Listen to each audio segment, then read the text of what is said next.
Assalamu alaikum. Welcome to Knowledge for Students. Students, today we are starting class number 83 and in today's class we will talk about need. बहुत से students का ये सवाल होता है कि सर नीड को as a main verb use किया जाता है या as a modal verb use किया जाता है. सो स्टूडेंट्स, नीड जो है जिस तरह डेयर का इस्तेमाल हम एज अ मेन वर्ब भी करते हैं और एज अ मॉडल वर्ब भी करते हैं, बिल्कुल ऐसे ही नीड का जो यूज है वो एज अ मेन वर्ब भी किया जाता है और एज अ मॉडल वर्ब भी इसका इस्तेमाल किया जाता है.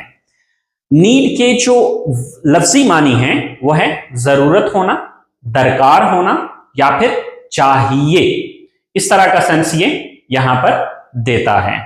ओके, अब जरूरत होना, चूंकि नीड का मतलब होता है जरूरत होना, तो ये कोई किसी हमारी रिक्वायरमेंट को बयान करता है.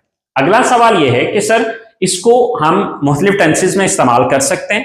तो जी बिल्कुल, इसका इस्तेमाल हम मुख्तलिफ टेंसेस में कर सकते हैं, लेकिन ये चीज याद रखनी है कि नीड को एज अ मेन वर्ब हम मुख्तलिफ टेंसेस के अंदर इस्तेमाल कर सकते हैं. मिसाल के तौर पे हम इसको simple present, simple past, simple future के अंदर इस्तेमाल कर सकते हैं. इसी तरह से अगर हमें परफेक्ट के अंदर इसका इस्तेमाल करना है तो वहां पे हम इसका यूज कर सकते हैं. लेकिन जो मेन कॉमन इसका यूज है, जो सबसे ज्यादा यूज होता है, वो सिंपल प्रेजेंट और सिंपल पास्ट में इसका यूज किया जाता है. जिस तरह का हमने डेयर के अंदर यूज पढ़ा था कि वो सिंपल प्रेजेंट और सिंपल पास्ट में ज्यादा इस्तेमाल होता है. ओके, सो यहां पर मैंने कुछ सेंटेंसेस लिखे हैं जो कि हमें ये बताते हैं कि यहां पर हमें नीड का इस्तेमाल करना है. अब कुछ जगहों पे नीड जो है वो शुड के अल्टरनेटिव के तौर पे भी इस्तेमाल होता है. जैसे कि आपको ये पहले 4 सेंटेंसेस के अंदर जो आपको दिखाई देगा, वो आपको फील होगा कि भाई ये जो खाना चाहिए, सोना चाहिए, पढ़ना चाहिए या जाना चाहिए, तो ये तो हमने शुड में भी देखा था. तो जी बिल्कुल ऐसे ही है. आप इस सेंटेंस को चाहिए के साथ अगर आप देखते हैं तो आप चाहे तो नीड के साथ इसका इस्तेमाल कर लीजिए, चाहे आप इसका इस्तेमाल शुड के साथ कर लीजिए, दोनों सेंस सेम होंगे.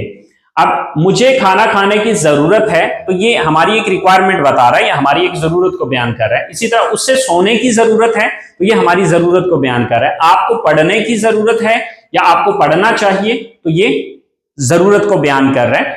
उन्हें वहां जाने की जरूरत है या उन्हें वहां जाना चाहिए, तो ये भी एक जरूरत को बयान किया जा रहा है. उसे मदद की जरूरत है या उसे मदद चाहिए, तो ये भी हमारी रिक्वायरमेंट को बयान किया जा रहा है. और हमें पैसों की जरूरत है या पैसे चाहिए, तो ये भी हमें जो है हमारी जरूरत को बयान कर रहा है. तो जो हम सबसे पहले इसका यूज समझ रहे हैं वो हम नीड को एज अ मेन वर्ब लेके चल रहे हैं. इसके बाद हम इसको एज अ मॉडल वर्ब देखेंगे.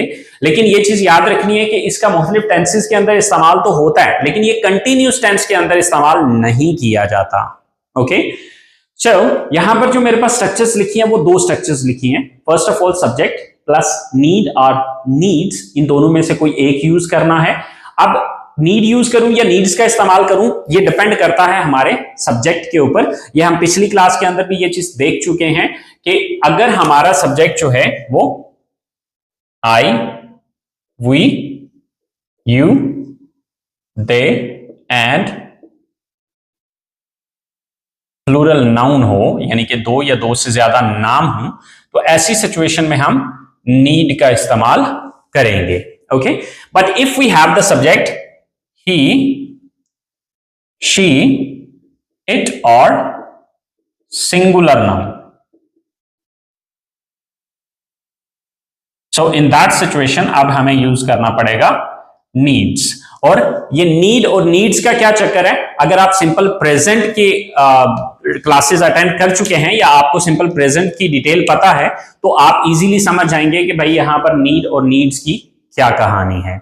सो सबसे पहले सब्जेक्ट लगाना है, देन नीड या नीड्स, इन दोनों में से सिलेक्शन करनी है. लेकिन ये जो सिलेक्शन होगी ये किसकी बेस पे होगी, we will look at the subject, that what is a subject, and after that we'll choose that here we need to use need or needs. After that we have to use to, then first form of the verb, and at the end object or other words.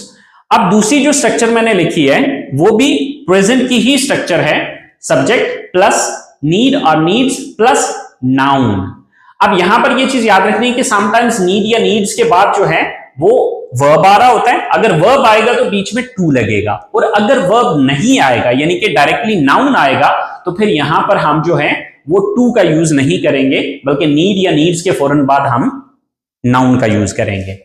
अब ये जो पहली structure मैंने बनाई है, ये जो पहले 4 सेंटेंसेस हैं, ये मेरी इस स्ट्रक्चर के अकॉर्डिंगली हैं, और जो लास्ट 2 सेंटेंसेस हैं, ये मेरे इस स्ट्रक्चर के अकॉर्डिंग हैं। तो चलें अब हम इन सेंटेंसेस को बना के जरा देखते हैं कि इन सेंटेंसेस को हम किस तरह से बनाएंगे। सो हमारे पास जो पहला सेंटेंस है कि मुझे खाना खाने की जरूरत है या मुझे खाना खाना चाहिए, तो यहां पर सब्जेक्ट कौन है? I. So with I we have to use need. I need. After that to, I need to. After that first form of the verb. यहां पर वर्ब क्या है? खाना खाना। सो खाना खाने की इंग्लिश क्या है? Eat. I need to eat. क्या खाना है? Food.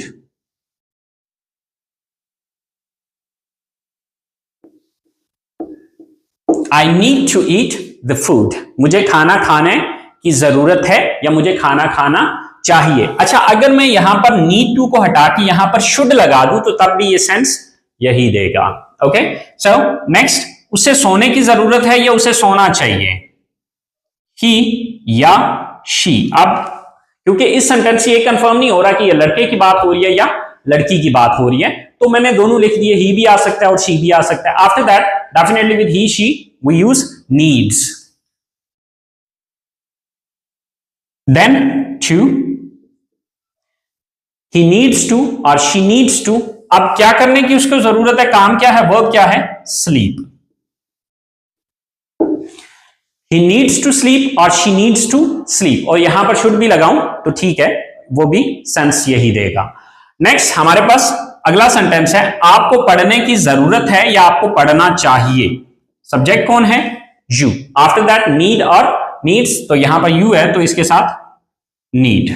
After that to, you need to. Then verb, क्या करने की जरूरत है? पढ़ने की जरूरत है। So study, you need to study. आपको पढ़ने की जरूरत है। उन्हें वहां जाने की जरूरत है। अच्छा, इसमें ये याद रखना है कि ज्यादातर चाहिए का सेंस हम इनको नहीं दे रहे होते, ज्यादातर हम जरूरत होना के सेंस में इसको ज्यादातर इस्तेमाल करते हैं, लेकिन अगर चाहिए का सेंस भी हो तो तब भी हम सेंटेंस यही बना सकते हैं। उन्हें वहां जाने की जरूरत है, so subject they. After that need और नीड्स, तो दे के साथ नीड आएगा, दे नीड। देन टू, फिर वर्ब क्या है? जाना, गो। दे नीड टू गो। कहां जाने की बात हो रही है? वहां, देयर।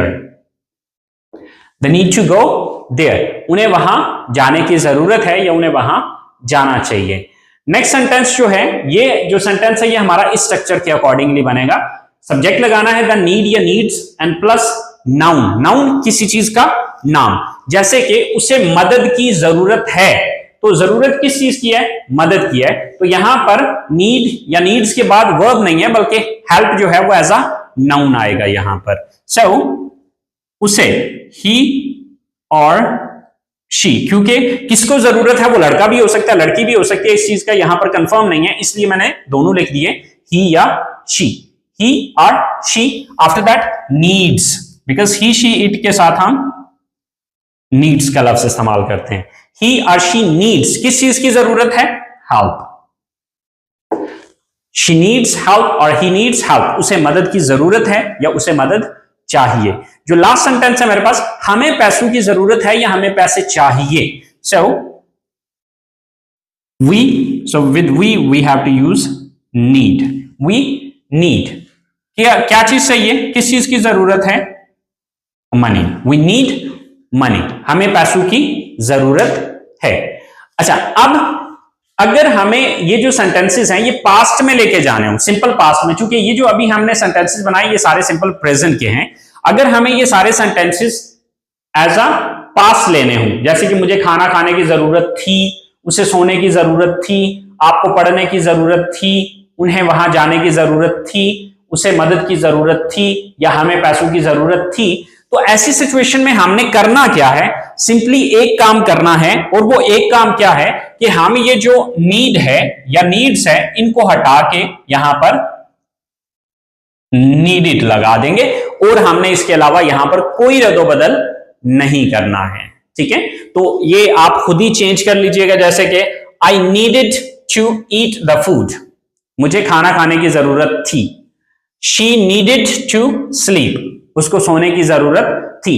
लेकिन आम रूटीन में पास्ट में हम इसका इस्तेमाल नहीं कर रहे होते हैं, लेकिन करना चाहें तो कर सकते हैं। सिंपल प्रेजेंट, सिंपल पास्ट और सिंपल फ्यूचर के अंदर इसका use as a main verb किया जा सकता है। ओके, अब हम बात कर लेते हैं कि जब हम इसको नेगेटिव सेंटेंसेस में लेके जाना चाहेंगे तो फिर हमारे लिए क्या सिनेरियो होगा या किस तरह से हम करेंगे।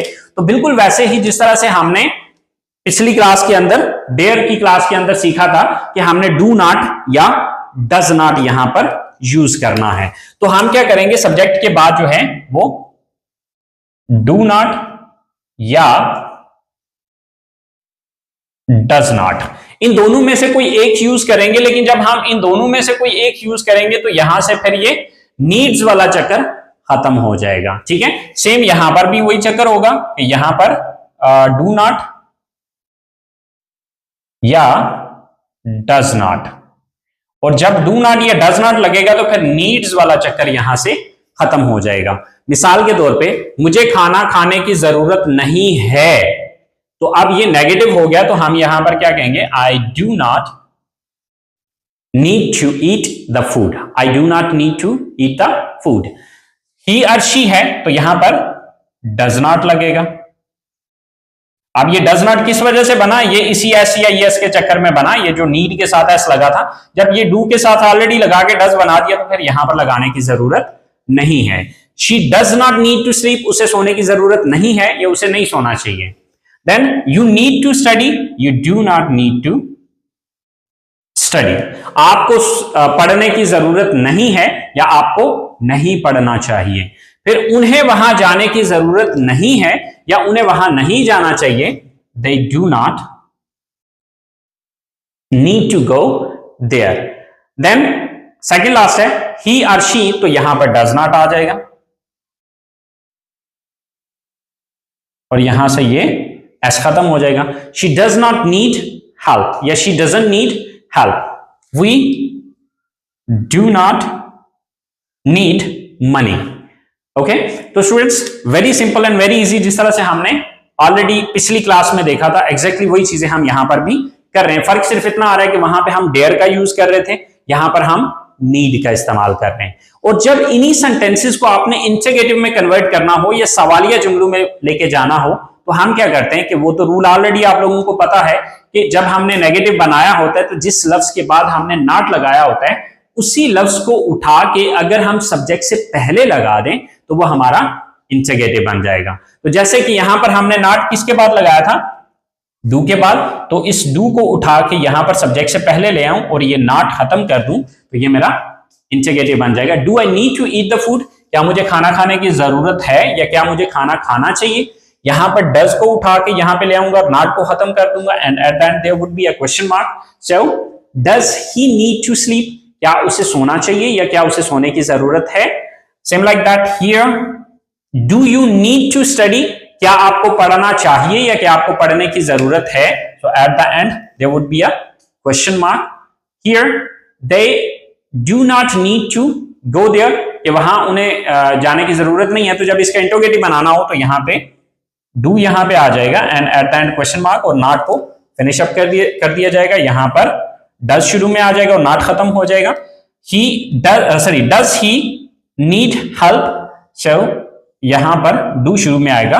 तो इस तरह से ये हमारे सिंपल इंटरोगेटिव सेंटेंसेस में कन्वर्ट हो जाएगा। आई होप सो स्टूडेंट्स, आपको need as a main verb, जब हम इसको as a main verb use करते हैं तो आपको इस चीज की समझ आ गई होगी कि भाई नीड का हमने इस्तेमाल किस तरह से करना है। डेयर की क्लास को अगर आपने समझा है तो ये एग्जैक्टली वही चीज है, फर्क सिर्फ इतना है कि एक तो मतलब में चेंज आ रहा है, दूसरा ये कि लफ्ज बदल रहा है, क्योंकि वहां पे डेयर था और यहां पे हम नीड का यूज कर रहे हैं। अब हम जो बात करेंगे, अब हम बात करते हैं नीड का एज अ मॉडल वर्ब इस्तेमाल। तो यहां पर एक चीज तो आप लोगों ने ये समझ लेनी है कि नीड को जब हम एज अ मॉडल वर्ब लेते हैं तो ये चीज याद रखनी है कि उसके पॉजिटिव सेंटेंसेस में इस्तेमाल उसका नहीं किया जाता। जिस तरह से डेयर का हमने देखा था कि डेयर को जस्ट नेगेटिव और इंट्रोगेटिव सेंटेंसेस के अंदर इस्तेमाल किया जाता है, सेम उसी तरह से नीड का जो यूज किया जाता है वो नेगेटिव और इंट्रोगेटिव सेंटेंसेस के अंदर यूज किया जाता है, इसका पॉजिटिव सेंटेंसेस के अंदर इस्तेमाल नहीं किया जाता। तो यानी कि ये जो पहले मैंने ये रेड मार्कर के अलावा जो पहले मैंने ब्लैक मार्कर से लिखे थे वो सेंटेंसेस हम मॉडल वर्ब के तौर पे नहीं बना सकते। ओके, तो जिस तरह से हमने डेयर में देखा था कि जब हम नीड को एज अ मॉडल वर्ब या डेयर को जब as a modal verb use करेंगे तो ये बीच में टू नहीं आएगा, बस ये फर्क आ जाएगा। और दूसरा ये कि ये जो एस या एस वाला चक्कर कर रहे थे वो खत्म हो जाएगा। ठीक है, ये दो चेंजेस आएंगे तो ये as a modal verb use होगा, लेकिन सिर्फ नेगेटिव और इंटरोगेटिव सेंटेंसेस के अंदर इसका इस्तेमाल किया जाएगा। तो चलें अब मैं जरा इसको अरेज करता हूं और अरेज करके हम इसको एज अ मॉडल वर्ब जरा देखते हैं। तो स्टूडेंट्स, जैसे कि मैं ऑलरेडी जिक्र कर चुका हूं कि जो नीड को जब हम एज अ मॉडल वर्ब लेंगे तो एज अ मॉडल वर्ब जो इसका इस्तेमाल होता है वो पॉजिटिव सेंटेंसेस में नहीं किया जाता, वो जस्ट नेगेटिव इंट्रोगेटिव सेंटेंसेस के अंदर इस्तेमाल होता है। या तो उसको नेगेटिव में कर सकते हैं या फिर इंट्रोगेटिव सेंटेंसेस के अंदर इस्तेमाल कर सकते हैं। अब भी मैंने दोबारा से दो स्ट्रक्चर्स लिखी हैं। जो पहली स्ट्रक्चर मैंने लिखी है वो मेन वर्ब के तौर पे है, यानी कि ये जो चार सेंटेंसेस मैंने लिखे हैं ये चारों सेंटेंसेस मेन वर्ब के तौर पे भी सेंटेंस बनाए जा सकते हैं और एज अ मॉडल वर्ब भी बनाए जा सकते हैं। फर्क सिर्फ इतना है कि मॉडल वर्ब का इस्तेमाल हमने कहां पे करना है कि जब आप फॉर्मली किसी से बात कर रहे हैं, एक तहजीब के साथ, एक महजब अंदाज में जब आप कोई लिख रहे हैं या बात कर रहे हैं, तो ऐसी सिचुएशन में आपने नीड को as a modal verb use करना है। लेकिन जो मोस्ट कॉमन क्राइटेरिया है इसका, या जो मोस्ट कॉमन इसका यूज है, जो कैजुअली हम इस्तेमाल करते हैं, ये जो आम रूटीन में इस्तेमाल करते हैं, वो as a main verb use करते हैं। एज अ मॉडल वर्ब इसका इस्तेमाल कम किया जाता है। लेकिन जहां पे आपको फॉर्मली बात करनी है, एक फॉर्मल वे में, एक मुहज्जब अंदाज में, एक रिस्पेक्ट के साथ बात करनी है, तो ऐसी सिचुएशन में आप नीड को एज अ मॉडल वर्ब लेंगे। अच्छा, अब एज अ मॉडल वर्ब और एज अ मेन वर्ब दोनों में डिफरेंस क्या आ रहा है? डिफरेंस ये आ रहा है कि आप जब इसका नेगेटिव बना रहे हो तो डू नॉट या डज नॉट लगा रहे हो, लेकिन यहां पे डू नॉट या डज नॉट लगाने की जरूरत नहीं है, बल्कि नीड चूंकि as a modal verb use हो रहा है, तो एज अ मॉडल वर्ब जब हम यूज करते हैं तो नीड के बाद हमें नॉट का इस्तेमाल करना है। दूसरा, यहां पर नीड के बाद टू आ रहा है, तो यहां पर नीड के बाद टू का इस्तेमाल हमने नहीं करना है। तो चलें अब हम इन सेंटेंसेस को कन्वर्ट करके देखते हैं कि इंग्लिश में ये सेंटेंसेस किस तरह से बनेंगे। इन चारों सेंटेंसेस को मैं मेन वर्ब के तौर पे भी यूज करूंगा और इन चारों सेंटेंसेस को मैं एज अ मॉडल वर्ब भी यूज करूंगा, ताकि आपको दोनों पता चल जाए कि दोनों में डिफरेंस क्या आ रहा है। मुझे जाने की जरूरत नहीं है, जैसे कि मैंने ऑलरेडी जिक्र किया कि ये सिर्फ नेगेटिव और इंट्रोगेटिव में यूज किया जाता है एज अ मॉडल वर्ब। तो चूंकि अभी हम मॉडल वर्ब के तौर पे इसको यूज कर रहे हैं, इसलिए हम इसको नेगेटिव के अंदर ही देखेंगे। सब्जेक्ट कौन है? I, then do not. अब चूंकि आई के साथ डू नॉट आता है, I do not, then need to, I do not need to. Verb क्या आ रहा है यहां पे? जाना, go, मुझे जाने की जरूरत नहीं है। I do not need to go. अगर मैं इसको as a main verb use करूं तो ये बनेगा, और अगर as a modal verb use करूं, I need not go, I need not go. तो अब चाहे मैं ये बनाऊं चाहे मैं ये बनाऊं, दोनों का मतलब एक ही है। फर्क सिर्फ इतना है कि जब मैं कैजुअली बात करूंगा तो मैं इसका यूज करूंगा, और जब मैं फॉर्मली बात करूंगा तो फिर मैं इसका यूज करूंगा। नेक्स्ट सेंटेंस है, उन्हें इंतजार करने की जरूरत नहीं है। तो ये स्ट्रक्चर हम पहले मेन वर्ब के तौर पे, they do not need to wait, they do not need to wait. और यही सेंटेंस अगर मैं मॉडल वर्ब के साथ बनाऊं तो दे नीड नॉट वेट। दोनों सूरतों में ये सेंटेंस ठीक है। उसे अब अदायगी करने की जरूरत नहीं है, उसे यानी कि ही भी हो सकता है और शी भी हो सकता है। अब यहां पर डज नॉट लगेगा, डू नॉट नहीं लगेगा। ही डज नॉट और she does not need to pay now, क्योंकि अब भी आ रहा है तो यहां पे हम नाउ भी लगाएंगे। He does not need to pay now, or she does not need to pay now. और अगर यही मैं as a modal verb use करूं तो मैं कहूंगा he or she need not pay now। So he or she need not pay now दोनों सूरतों में ठीक है, ये फॉर्मल है और ये कैजुअल है। सो लास्ट स्टेटमेंट है आपको मीटिंग अटेंड करने की जरूरत नहीं है। You then do not then need to then verb क्या है? अटेंड करना, attend. You do not need to attend, क्या अटेंड करने की बात हो रही है? The meeting।